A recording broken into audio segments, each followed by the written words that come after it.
मलाई त यहाँ आउँदाखेरि त रिगा जस्तो अनुभूति भयो क्या भन्दा यस्तो स्वर्गको भर्याङमै चढेर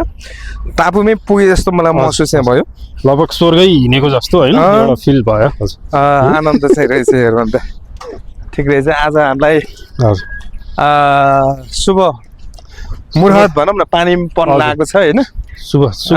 यो शुभ दिन हो यो पानी पर्न थालेको छ शुभ मुहूर्त पनि हो ओहो यो त चन्द्रमा हो कि है हजुर यो चाहिँ चन्द्रमा ल ओहो स्वर्गबाट टक्क झरेपछि होइन स्वर्गबाट स्वर्ग चढेपछि यसरी कस्तो आनन्द आउँदो रहेछ धेरै भात खाएर हो कि पेट पनि असहज जस्तो भएको छ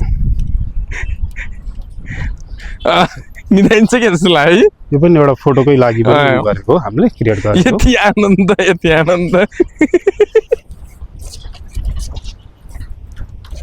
ल